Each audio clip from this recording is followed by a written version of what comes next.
பரணி தீபத்திற்கு 6300 பேர்களை அனுமதிப்பதற்குண்டான அனைத்து வகையான முன் அனுமதிகளும் வழங்கப்பட்டிருக்கின்றன.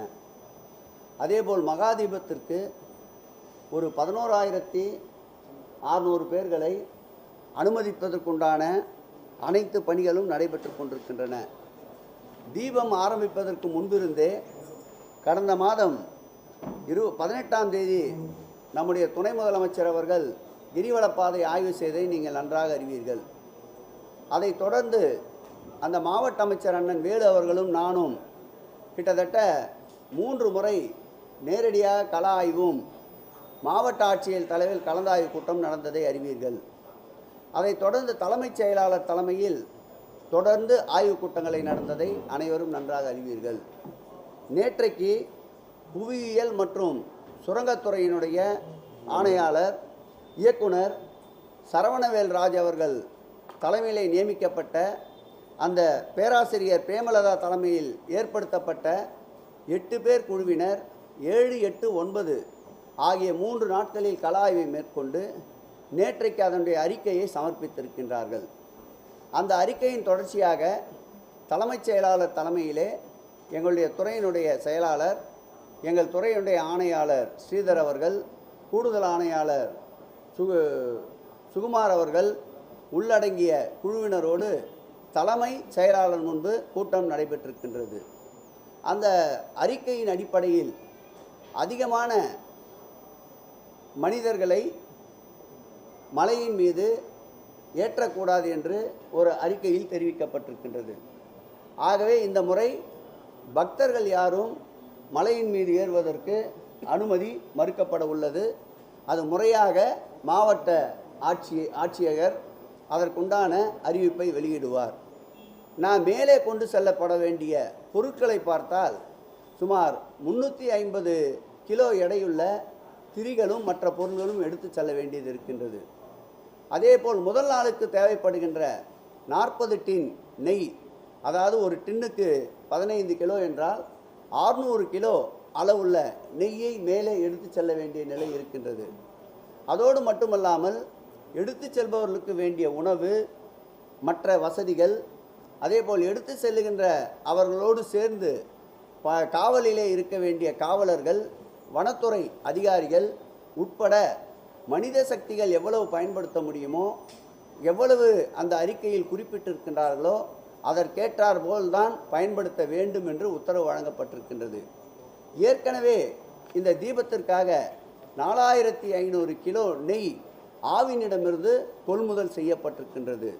வருமுன் காப்போம் என்ற வார்த்தைக்கு இணங்க இந்த அரசு இந்த தீப ஒளி திருநாளை முன்னிட்டு இது மாத்திரமல்ல, தமிழகத்திலே அறிவிக்கப்பட்டு அடையாளம் காட்டப்பட்ட நோட்டிஃபை ஃபெஸ்டிவல் என்று சொல்லப்படுகின்ற 13 திருவிழாக்களிலும் இந்த ஆட்சி ஏற்பட்டதிலிருந்து இந்த அக்கறையை தொடர்ந்து எடுத்துக்கொண்டே வருகின்றோம்.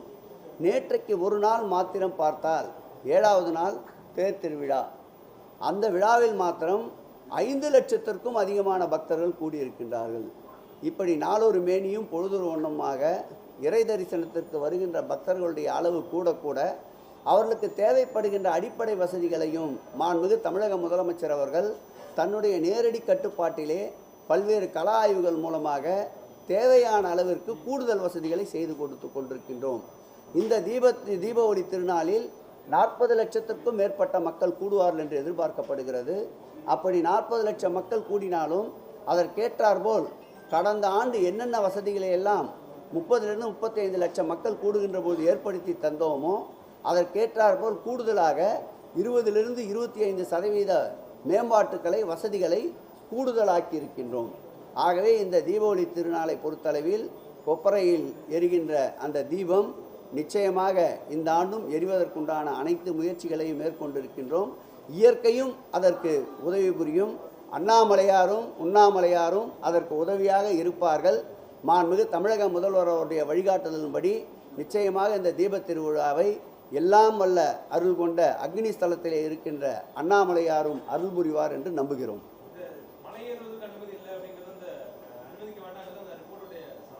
அதிகமான மனித சக்திகளை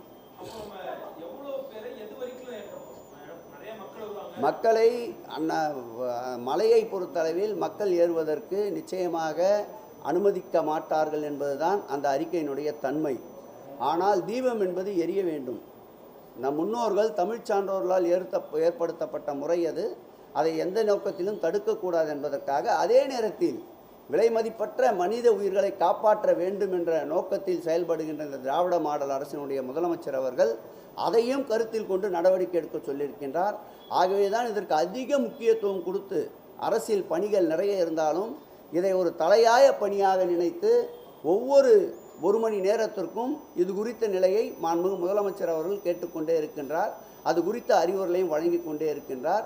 எவ்வளவு குறைவான மக்கள் சென்று எந்த விதமான பாதிப்பும் இல்லாமல் இருக்குமோ அதற்கேற்றாற்போல் நடவடிக்கை எடுத்து தீபத் திருநாளில் தீப ஒளி வீசுவதை பக்தர்கள் காண்பதற்குண்டான அனைத்து முயற்சிகளையும் இயற்கை நம்முடைய இறைவனர்களால் மாண்புமிகு தமிழக முதல்வர் வழிகாட்டுதல் படி நிச்சயம் ஏற்படுத்துவதற்குண்டான அனைத்து முயற்சிகளையும் மேற்கொள்வோம்.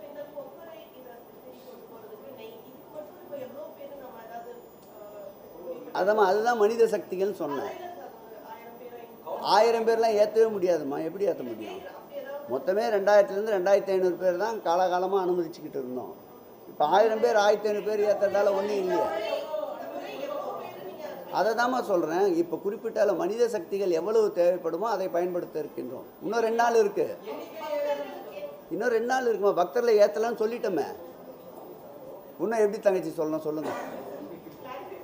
இல்லை, வெறும் அந்த தீபத்தை ஏற்றுறதுக்குண்டான தேவையுடைய மனித சக்திகளோடு அந்த கொப்பரையை ஏற்றுவதற்குண்டான அனைத்து முறைகளையும் கையாளுவோம்.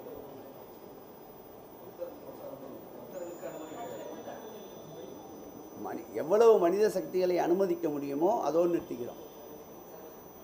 இல்லை, நல்ல விஷயம்தான் இது. ஏன்னா தேவையில்லாத தம்பி, இல்லை தம்பி, ஒரு நிமிஷம்.